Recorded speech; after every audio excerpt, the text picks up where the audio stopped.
It's a bit hard to know where to start this video because normally I talk about climate change itself so directly and think about this huge global immense thing. And what I want to talk about today is both so much bigger and so much smaller and so much more personal than what I normally talk about on this channel. You see, last Friday, I met a brand new human, a human who's only been in this world for now just over 1 week, my newest niece, Nova.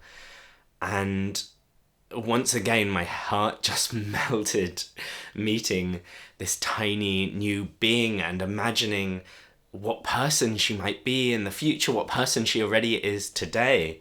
And there's something about new life in the present which makes you reflect on the past and the future like nothing else can. And speaking of the future, of course my heart turns to climate change, and I think about the year 2100, which in so many contexts we talk about as if it's in the distant future, some abstract time, but this is when Nova will be 77. For her, this isn't some strange future place. It's her old age. But then, of course, I turn to the past and I think of my last niece, my older niece, who will soon be turning 5. And I think about the video that I made 5 years ago and my mood on climate change 5 years ago and everything that's changed since in the climate and in how we talk about climate change. I think about how lonely it felt 5 years ago to talk about climate change, how it felt like there was all this knowledge as a climate scientist and as someone who reports on climate change, all this knowledge weighing you down and knowing the peril that the planet is in with everyone's ambivalence confronting you at every turn. And I think about how different that feels to today, where I see countless people across the world taking to the streets, regular people expressing climate change as one of the biggest concerns in their lives, even in the face of something like recessions and a war and a global pandemic. Seeing that people care about the environment like they never did before has given me a hope I certainly didn't have 5 years ago when Lyra was born. But at the same time, over the last 5 years, we've seen what climate change can do as we never have before. We've seen temperatures never seen before in the country I grew up in, the United Kingdom. We've seen devastating flooding across the world, horrible wildfires, extreme weather events that are ramping up at a pace that I personally hadn't anticipated, despite my understanding of the consequences of climate science.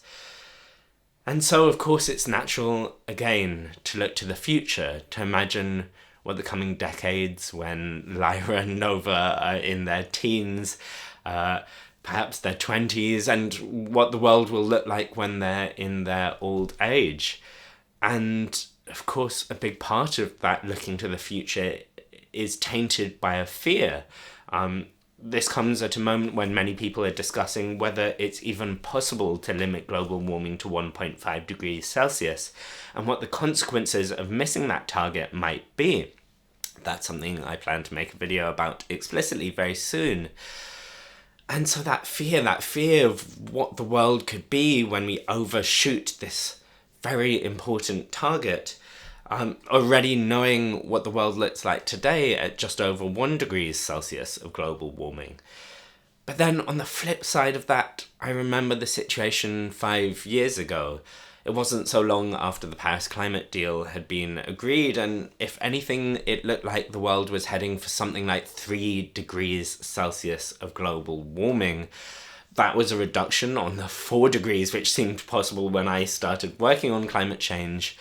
But still a hard blow to anything resembling a very livable planet. Today, it looks like if you tot up what all the countries in the world are actually doing, we're heading for more like 2.5 degrees Celsius of global warming.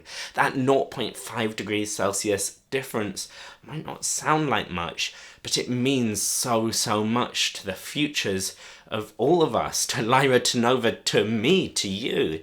It means so much to the billions of people across the world who depend on every tiny fraction of a degree of difference for their lives and for their livelihoods. And if we tot up not just what countries actually are doing, but the most optimistic interpretations of what they say they will do, we're currently heading for under 2 degrees Celsius of global warming, something I never thought I'd be able to say. This target, which for a long time was the focus of all climate change negotiations, finally seems to be within reach. So perhaps we will miss this vitally important 1.5 degrees Celsius of global warming target. But in the process of fighting for it, we're limiting global warming by fractions of a degree, bit by bit by bit. And each tiny sliver of temperature we can cut off makes the futures of my nieces, makes my future, makes your future that much bit brighter. And so, as so often with climate change, I'm confronted when I'm holding this tiny new person with 2 very distinct emotions. This fear, this uncertainty of what the future might hold, and the knowledge that some of the things it will hold will be tougher than the things that the present hold, as tough as today already is for many people. But I'm also filled with, I guess, hope in some ways. For the first time in a long time, this knowledge that we are slowly whittling away the mercury in the thermometer, making that future more livable. And that knowledge that there's so many people out there, yourselves included, that care very deeply about the future of all little babies and all adults across the world. Okay, that's it for now. Until next time. Bye.